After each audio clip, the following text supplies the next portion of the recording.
ऐसा illustration try कर रहे होंगे जिसको सॉल्व करने में बहुत ज़्यादा डीप थिंकिंग की ज़रूरत पड़ेगी. And this is by far one of the finest illustrations of straight lines I have seen so फार.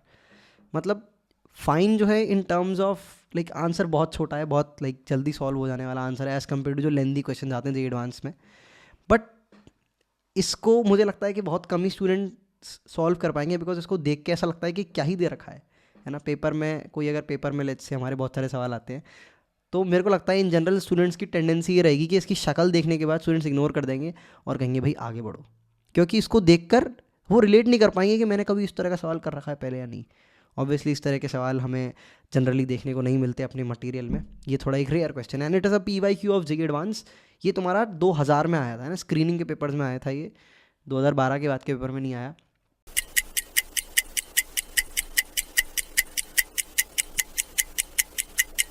पढ़ लेते हैं भाई पहले. Four points P equal to x1, y1 and Q x2, y2. तो बेसिकली दो पॉइंट है P और Q, उनके नाम दे दिए x1, y1 और x2, y2. Of the coordinate plane a new distance DPQ is defined by. ध्यान से समझना, डिस्टेंस फॉर्मूले का नया फॉर्मूला इन लोगों ने बताया है. अब वो फॉर्मूला फॉलो नहीं होता जो पहले अपन पढ़ा करते थे, under root x1 minus x2 का whole square plus y1 minus y2 का होल स्क्वायर. बोल रहे हैं कि अब ये फॉर्मूला जो हमारा नया कोऑर्डिनेट प्लेन है उस पर नया फॉर्मूला इस्तेमाल होगा दो पॉइंट्स के बीच का डिस्टेंस कैलकुलेट करने के लिए. अब इस बात पर डिबेट मत करने लग जाना कि फॉर्मूला गलत है या सही है. नहीं, उनने अपना अलग कोऑर्डिनेट सिस्टम बना लिया, अलग ही चीज़ बना ली, वो उसके अलग ही रूल्स हैं. ठीक है, तो यहाँ पर ये बोल रहे हैं कि ये जो है आपके नए कोऑर्डिनेट सिस्टम में दो पॉइंट्स. कौन से पॉइंट्स भाई? एक पी पॉइंट क्या है भाई अपना x1, y1. अच्छे से लिख लेता हूँ एक बार. x1, y1 आपका एक पॉइंट है P और एक पॉइंट है आपका x2, y2. दैट इज़ आपका Q. तो ये आपका Q है, ये आपका P है. तो इनके बीच की जो ये डिस्टेंस है, इसका फॉर्मूला आपका इस बार ये होने वाला है. ठीक है, नया कोऑर्डिनेट सिस्टम, नया डिस्टेंस. अब आगे बढ़ते हैं सवाल में. It is saying let O equal to 0,0, A equal to 3,2. आपको प्रूफ करना है that the set of points in the first quadrant which are equal distance, bracket में लिखा हुआ है फिर with respect to the new distance from O and A, bracket बंद हो जाएगा यहाँ पे, consist of a union of a line segment of a finite length and an infinite रे. अब मेरे को लग रहा है कि बहुत सारे स्टूडेंट्स इस सवाल को सुन के ऑलरेडी कन्फ्यूज हो चुके हैं. भाई क्या दे दिया ये बवाल, लैंग्वेज ही समझ नहीं आ रही, कुछ तो कहीं से भी कुछ तो भी होता जा रहा है. पर ठीक है, थोड़ा पेशेंस रखो, है ना. चाहो तो वीडियो को पोस्ट करके सवाल को खुद से भी रीड करके देख सकते हो. जब मैं एक्सप्लेन करना कंप्लीट कर दूंगा क्वेश्चन को, तो खुद से भी एक बार पोस्ट करके एक एक एलिमेंट को पकड़ो. ठीक है, 10 मिनट है, कोई बात नहीं, 10 मिनट दो. इट डजेंट मैटर कि तुम इसको सॉल्व कर पाते हो कि नहीं, बट इसको समझने की, क्वेश्चन को लाइन बाय लाइन समझने की प्रोसेस में जो तुम सोच रहे हो, है ना, जो एफर्ट तुम डाल रहे हो, वो एक्चुअली में तुम्हारी डीप थिंकिंग बिल्ड करता है. And this is very necessary in which many JEE aspirants lack in. तो यहाँ पर जो सेकंड पैराग्राफ है उसको मैं पढ़ लेता हूँ. पहले वाले पैराग्राफ में मैंने बता दिया कि दो पॉइंट्स के बीच की डिस्टेंस हमारे नए कोऑर्डिनेट प्लेन पे अलग तरह से कैलकुलेट की जाएगी, जिसका ये फॉर्मूला है. सेकंड वाले पैराग्राफ में लिख रखा है कि ऐसे जितने भी पॉइंट्स हैं हमारे नए कोऑर्डिनेट सिस्टम में, फर्स्ट क्वाड्रेंट में, सिर्फ फर्स्ट क्वाड्रेंट के पॉइंट्स की बात हो रही है, ऐसे कितने पॉइंट है फर्स्ट क्वाड्रेंट में, जितने भी हैं, मतलब जिनकी डिस्टेंस 0,0 और 3,2 से इक्वल है. समझ रहे हो? ऐसे पॉइंट्स जिनकी डिस्टेंस 0,0 और 3,2 से बराबर है, उन पॉइंट्स को अगर हम ग्राफ पे प्लॉट करेंगे तो बेसिकली ये आएगा एक यूनियन. एक तो लाइन सेगमेंट आएगा और एक इनफाइनाइट रे आएगी. ठीक है, फाइनाइट लाइन सेगमेंट आएगा और एक इनफाइनाइट रे आएगी, और आपको इसका डायग्राम भी बनाना है, ये प्रूफ करना है. तो आई होप जो मैंने एक्सप्लेन किया उससे तुम्हें एक हद तक समझ आ गया होगा. कोई दिक्कत नहीं है, वीडियो को पोस्ट करके देख सकते हो. जो मैंने अभी तक बोला उसको थोड़ा सा दोबारा रिपीट करके भी देख सकते हो. It's totally fine. इसको पहले अच्छे से समझो, अपने अंदर उतारने की कोशिश करो. इसकी एक एक बारीकी तुम्हारे लिए ऑब्वियस होनी चाहिए कि एक्चुअली में क्वेश्चन कहना क्या चाह रहा है. उसके बाद सोल्यूशन पे उतरेंगे, पर पहले समझ तो ले भाई को कहना क्या चाहता है. ओके, तो सोल्यूशन के साथ अपन शुरुआत करते हैं. तो ये जो सवाल था कॉम्प्लिकेटेड सा, जितना कॉम्प्लिकेटेड सवाल है लाइक मेरे एक्सपीरियंस में, है ना, जितना कॉम्प्लिकेटेड ये सवाल है उतना ही आसान इसका सोल्यूशन है. सोल्यूशन बहुत ही जनरल है, बहुत ही कोई हार्डकोर मैथ्स नहीं लग रही. थोड़े बहुत मॉड वॉड इन्वॉल्व है और थोड़ी बहुत ग्राफ प्लॉटिंग इन्वॉल्व है. मतलब जेईई मेंस लेवल की मैथ्स लग रही है. ठीक है, अगर किसी को ये भी टफ लगे तो तुमने अच्छे से प्रैक्टिस नहीं करी, तुम्हारी गलत बात है. अच्छे से प्रैक्टिस करना तो और अच्छे से समझ आएगा ये सवाल. बाकी अभी ध्यान दो इस पर. ठीक है, तो अपन शुरू करते हैं. तो अपने को पता है नया डिस्टेंस फार्मूला क्या है, और अपने को क्या बताना है, अपने को लोकस बताना है एक ऐसे कर्व का जो 0,0 और 3/2 से इक्वल डिस्टेंस पे होता है. ठीक है, तो हमारे दो पॉइंट्स हैं. पहले मैं लिख लेता हूँ भाई, ये है हमारा O, दैट इज़ 0,0 और अगला पॉइंट क्या है हमारा a, दैट इज़ 3,2। ठीक है, तो अपन एक वेरिएबल पॉइंट मानते हैं, x, y कोई वेरिएबल पॉइंट है भाई दुनिया में। अपने को क्या करना है, x, y की डिस्टेंस इससे और इससे बराबर इक्वेट करनी है। ठीक है, तो करना शुरू करते हैं भाई इस क्रियाक्रम को। तो डिस्टेंस कैसे कैलकुलेट करेंगे भाई, नए डिस्टेंस फॉर्मूला की मदद से। तो डिस्टेंस क्या हो जाएगी, x माइनस 0 का मॉड प्लस y माइनस 0 का मॉड। ठीक है, ध्यान रखना उसने बोला था फर्स्ट क्वाड्रेंट में ही बात कर रहे हैं। फर्स्ट क्वाड्रेंट किधर लिखा है भाई, विद रिस्पेक्ट टू द, हाँ ये लिखा है ना। फर्स्ट क्वाड्रेंट मतलब x भी ग्रेटर देन 0, y भी ग्रेटर देन 0। ठीक है, तो ये जो बात लिखी हुई है इसका मैथमेटिकल मीनिंग क्या है, x और y दोनों आपके ग्रेटर देन 0 हैं। ठीक है, तो मॉड्यूलस खुल जाएंगे हमारे काफ़ी आसानी से इसमें काफ़ी जगहों पे। तो ये बेसिकली जो थी अपनी डिस्टेंस थी, अपना जो पॉइंट है, इस पॉइंट को अपन क्या बोलेंगे, इन लोगों ने कोई नाम दिया था क्या, इन लोगों ने कोई एज सच नाम नहीं दिया है, तो अपन p नाम दे देते हैं। ठीक है, मुझे जब भी कोई वेरिएबल रखना होता है ना, मेरा नाम प्रथम है तो मैं p वेरिएबल, अपने नाम का पहले लेटर वेरिएबल चुन लेता हूँ, तो मुझे कोई रैंडम वेरिएबल चुनना होता है। ठीक है, तो मैंने इसको p बोल दिया।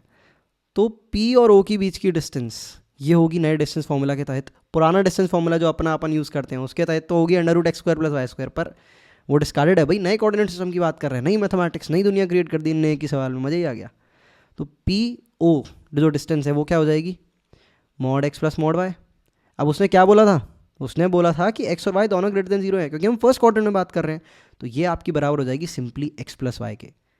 आई hope this is very much clear to you all. आगे बढ़ते हैं, पी ए डिस्टेंस क्या होगी, ये थोड़ी सी देखने में गंदी होगी बट काम चल जाएगा। ये आ जाएगा अपना मॉड ऑफ x माइनस क्या है भाई, x minus 3 plus mod of y minus 2।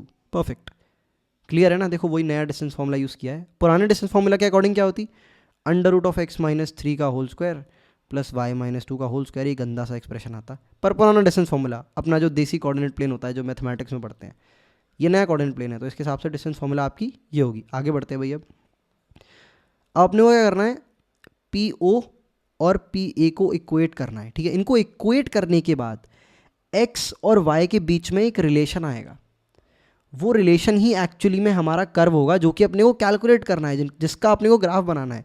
जैसे for an example if I tell you x बराबर y, ये कर्व होता है, ये एक स्ट्रेट लाइन होती है, इसका ग्राफ देखने में कैसा होता है, ऐसा होता है। तो x equal to Y, X और y में एक रिलेशन है। इसी तरह से हमें इस इक्वेशन के थ्रू, ये जो हमारा निकल के आया है, इसके थ्रू x और y में रिलेशन लाना है। उस रिलेशन का अपन ग्राफ प्लॉट करेंगे, देखेंगे भाई क्या आएगा। इन लोगों ने बोला है कि ये यूनियन होगा एक लाइन सेगमेंट का और इन्फाइनाइट रहेगा। ठीक है, बना के देखते हैं, ये तो सुनने बड़ा कॉम्प्लिकेटेड सा लग रहा है, वैसे भी पहली बार सुना है इस तरह के शब्द।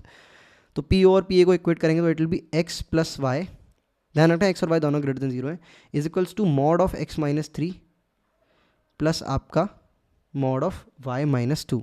ओके गाइस, तो अब अपन मॉड्यूलस को लेने के अपने अलग अलग केसेस कैलकुलेट करेंगे। अगर किसी को याद हो, मॉड को खोलने के अपने लाइक अलग अलग टुकड़ों में तोड़ देते हैं इसको अपन। तो पहला अपन केस लेंगे कि जो अपना x है वो तो 3 से कम है और 0 के बीच में है। ठीक है, तो यहाँ पे 3 से कम और 0 से बड़ा। ठीक है, और y को भी अपन ऐसा ले लेते हैं, y जो है अपना 2 से कम है और 0 से बड़ा है। तो इसके अकॉर्डिंग अगर देखेंगे तो दोनों मॉड्यूलस अपने नेगेटिव साइन के साथ खुलेंगे।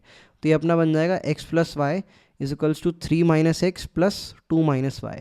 सॉल्व कर लेते हैं इसको, थोड़ा आगे पीछे ले आते हैं x और y को। तो it will be 2x plus 2y is equals to 5। इसको थोड़ा और सिंप्लीफाई कर लेते हैं, it will be x plus Y equal to 5/2। एक स्ट्रेट लाइन बन गई। इसके ग्राफ पर अभी आएंगे, इसको 1 करके ऐसे लिख लेते हैं ना, इंपॉर्टेंट चीज़ है, एंड में काम आएगी। और ये अपना केस 1 है, CASE1। राइटिंग थोड़ी गंदी है तो बेयर अप कर लेना। ऑल राइट, अब हम अगला केस लेते हैं अपना। अगला केस में अपन क्या करेंगे भाई, अपन एक काम करते हैं, x को तो 0 और 3 के बीच में ही छोड़ते हैं, y को अपन 2 से बड़ा कर देते हैं इस बार।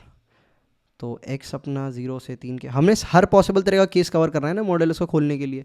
आई होप ये तुम समझ पा रहे हो कि जिसने मॉड्यूलस से क्वेश्चन सॉल्व नहीं करेंगे वो हो सकता है इसमें इस पर्टिकुलर सवाल में थोड़ा कन्फ्यूज हो रहा हो। ओके, तो y को अपन 2 से बड़ा कर देते हैं। ठीक है, अब इस केस में अपन फिर से इक्वेशन सॉल्व करने की कोशिश करेंगे। यहाँ पर क्या होने वाला है कि एक मॉड्यूलस तो पॉजिटिव खुलेगा y माइनस 2 वाला, एक मॉड्यूलस नेगेटिव खुलेगा। So it will become x plus Y is equals to 3 minus X plus Y minus 2। तो y क्रॉस कैंसिल हो जाएंगे। The equation will become 2x is equals to 1। ठीक है, तो x इक्वल्स टू 1/2। इसको भी अलग से लिख लेते हैं भाई, मार्क कर लेते हैं, इधर हम 2 लिख देते हैं और ये अपना क्या था भाई, केस 2। अगला केस क्या है भाई, आई गेस तुम प्रेडिक्ट कर पा रहे हो कि नहीं कर पा रहे हो तो बता ही देते हैं। चलो, यहाँ पर अपना x भी ग्रेटर देन 3 होगा और y भी ग्रेटर देन 2 होगा। इसमें दोनों मॉड्यूलस अपने पॉजिटिव के साइन के साथ खुलेंगे। So it will be x plus Y is equals to, क्या है भाई, क्या है भाई, x माइनस 3 और y माइनस 2 था ना, तो x minus 3 plus Y minus 2। ये तो भाई कुछ अजीब ही हो गया, x कट गया x से, y कट गया y, सब कुछ कटा पीटी हो गई और 0 बराबर -5 आ गया। ये तो कुछ भी नहीं है, मतलब कुछ भी नहीं, ठीक है, क्योंकि 0 बराबर -5 तो कुछ मतलब नहीं है इस बात का। तो इस पर्टिकुलर केस में कोई सॉल्यूशन नहीं आ रहा अपना, है ना, ये पर्टिकुलर केस एलिमिनेटेड है। 2 केस आए थे अपने, तो भाई इनको अपन ग्राफिकली प्लॉट करने की कोशिश करेंगे, चीज़ों को थोड़ा छोटा कर लेते हैं। तो ये पर्टिकुलर जो हमारे 2 केसेस से इन्फॉर्मेशन निकल के आई है, इसको ग्राफिकली कैसे प्लॉट करना है ये मैं तुम्हें यहाँ पर सिखाने वाला हूँ। ग्राफिकली प्लॉट करने के लिए पहले कोऑर्डिनेट सिस्टम होना चाहिए। पहले वाले केस को प्लॉट करते हैं, एक्स की वैल्यू 0 से लेकर 3 के बीच में रिस्ट्रिक्ट होगी, तो ये अपना 3 है और ये अपना 0 है, और y की वैल्यू 0 से लेकर 2 के बीच में रिस्ट्रिक्ट होगी, तो ये अपना 0 है और ये अपना 2 है, ठीक है। इसके बीच में तुम्हें x plus Y equal to 5/2 नामक स्ट्रेट लाइन का ग्राफ बनाना है, ठीक है भाई। तो x plus Y equal to 5/2 अगर अपन ग्राफ बनाएंगे, तो अगर तुमने पढ़ी है स्लोप इंटरसेप्ट फॉर्म, तो like x upon a plus Y upon B equal to 1 हमारी ये स्लोप इंटरसेप्ट फॉर्म होती है। इसके थ्रू हम बड़ी आसानी से बना सकते हैं। अगर a और b दोनों की वैल्यू हम यहाँ पे 5/2 कर दे, तो हमारी जो इक्वेशन एक्चुअली में ये दे रखी है ये आ जाएगी। तो वैसे भी जनरल तरह से भी कर सकते हो, x को 0 रख दो, y की निकालो, y को 0 रख दो, x की निकालो, कैसे भी तुम्हें स्ट्रेट लाइन ग्राफ प्लॉट करना है। मैं एक कन्वीनियंट तरीका बता रहा था, जस्ट मन में आया मेरे। तो 5/2 इधर, एक 5/2 इधर, तो ग्राफ जो है देखने में कुछ ऐसा बन जाएगा। किस कलर से बनाऊँ, ग्रीन से बनाऊँ, रेड से बनाता हूँ। चलो, 5/2 2 से थोड़ा बड़ा होता है, 3 से कम होता है। So this is how it will look like. ये भी हमारा पॉइंट 5/2 हो जाएगा, ये भी हमारा 5/2 हो जाएगा, है ना। तो पूरी स्ट्रेट लाइन ड्रॉ नहीं करनी है, क्योंकि x और y की x की वैल्यू तो 0 से लेके 3 तक जा सकती है और y की वैल्यू हमारी 0 से लेके 2 तक ही जा सकती है। तो ये ग्राफ हमारा रिस्ट्रिक्ट हो जाएगा, कहाँ से लेके कहाँ तक, y की वैल्यू 2 के अंडर रखेंगे। इसको थोड़ा थिक कर लेते हैं पेन को। y की वैल्यू 2 से कम होगी, तो जहाँ जहाँ y की वैल्यू 2 से ज़्यादा है वो वाला पार्ट इस लाइन का हम कंसिडर नहीं करेंगे, ठीक है। तो ये मैंने नीचे गया, और जहाँ जहाँ x की वैल्यू 3 से कम है उस पार्ट को भी कंसीडर नहीं करेंगे। और ध्यान रखना, y की वैल्यू 0 से ज़्यादा थी, 2 से कम थी, तो जिस पार्ट में y की वैल्यू 0 से कम है उसे भी कंसीडर नहीं करा जाएगा। तो ये पार्ट हो गया अपना, है ना। ये जो मैंने ब्लू वाला पार्ट ड्रॉ किया है ये अपना आंसर है अपने पहले वाले केस का, ठीक है। अब भाई आगे देखते हैं। अगला वाला केस है x इक्वल टू 1/2 और y की क्या है यहाँ पर, है ना। x तो 1/2 है और y 2 से बड़ा है। y 2 से कितना ही बड़ा हो सकता है, इन्फिनिटी तक जा सकता है, ठीक है भाई। तो y हमारा 2 से बड़ा है और x हमारा 1/2। तो 1/2 अगर हम इस कर्व में देखें तो कहाँ पर लाया करेगा, इसको ढूंढते हैं एक बार। 1/2 हमारा लगभग यहाँ पर लाया करेगा, ठीक है। ये मेरे को कैसे पता चला, काफ़ी लोग कंफ्यूज जाएंगे, इसके एक बार मैं कोऑर्डिनेट एक्सप्लेन कर देता हूँ। एक स्टेप अपन पीछे जाते हैं। ये हमारी रेड वाली लाइन थी, तो इस ब्लू वाली लाइन के अपन पहले कोऑर्डिनेट्स निकाल के देख लेते हैं एक बार। ये वाला पॉइंट क्या हो गया था, एक बार खुद सोच के देखो। ओके, यहाँ पर x हमारा 5/2 था ना, और लाइन क्या थी, x प्लस वाई बराबर 5/2। तो x बराबर 5/2 तो y कितना हो गया, 0 हो गया। तो ये अपने सिंपली 5/2 0 पॉइंट हो जाएगा। और ये वाला जो पॉइंट है यहाँ पर y की वैल्यू हमारी 2 है, तो y अगर 2 है, इस वाली लाइन में y अगर 2 है, तो x कितना हो जाएगा, 5/2 - 2 विच इज़ इक्वल्स टू 1/2। तो ये पॉइंट जो था हमारा यहाँ पर, x की वैल्यू तो हमारी 1/2 हो जाएगी और y की वैल्यू हमारी 2 हो जाएगी। Okay, I hope this is very much clear to you. Labelling कर दिए, ओके परफेक्ट। आगे बढ़ते हैं भाई। आगे हमें ग्राफ बनाना था अपने केस नंबर 2 का। पहले मैंने केस नंबर 1 की लेबलिंग करी थी, इसलिए मैं थोड़ा पीछे हुआ था। अब मैं केस नंबर 2 का ग्राफ बना रहा हूँ। तो केस नंबर 2 के ग्राफ में y की वैल्यू तो 2 से बड़ी होगी और y की वैल्यू 2 हमारी यहाँ पर है ना, इस पॉइंट पे जहाँ पर ये ब्लू लाइन खत्म हो रही है ऊपर के पोर्शन से। और x की वैल्यू 0 से लेके, सॉरी x की वैल्यू 1/2 ही है, फिक्स्ड है। 1/2 क्या है, 0 से 3 के बीच में आता है, बिल्कुल आता है। तो इसको अपन पास कर देंगे और x की वैल्यू 1/2 यहाँ पे होती है और y की वैल्यू 2 से बड़ी होनी चाहिए। तो ये ऐसे जाएगी, इसकी ग्राफ ऊपर तक अनंत काल तक चलती जाएगी। बहुत ही बढ़िया भाई, मज़ा आ गया। अब क्या तुम ये देख पा रहे हो कि ये एक्चुअली में एक इनफाइनाइट रे और लाइन सेगमेंट है, उसका यूनियन है। ये जो रेड वाली लाइन है, इट इज़ एन इनफाइनाइट रे and the blue line is a fixed line segment, है ना। तो यहाँ पर अपन ने थोड़ा बहुत ग्राफ प्लॉटिंग सीखी, थोड़ा बहुत मॉड्यूलस सीखा और देखा कि जो कई बार सीमिंगली टिपिकल क्वेश्चंस होते हैं उतने टिपिकल होते नहीं हैं, बस थोड़ा सा तुम्हें हाथ चलाना होता है, थोड़ा आगे बढ़ना होता है, देख के डर के भागना नहीं होता। लाइक मैं बता रहा हूँ इस क्वेश्चन की कैलकुलेशन होता है, कुछ स्टूडेंट्स को थोड़ी टिपिकल लगी हो, बट अगर तुमने बहुत सारे अच्छे लेवल के स्ट्रेट लाइंस के जी एडवांस लेवल के कॉम्प्लेक्स क्वेश्चन लगा रखे, देन यू रियलाइज ये कैलकुलेशन कुछ नहीं है ना, कुछ भी नहीं है ये जो कराया अपन ने। कितना देखो कितने कम एरिया में काम हो गया अपना। वो भी मैंने तुम्हें समझाने के लिए ज़्यादा लिखा है, अगर मैं ऑन पेपर लाइक एक्चुअली में कर रहा होता तो शायद इसका 1/5 लिखने में ही काम हो जाता। ठीक है, 1/5 चीज़ें लिख के ही काम हो जाता, अगर लाइक अच्छे से प्रैक्टिस कर रखी है किसी ने।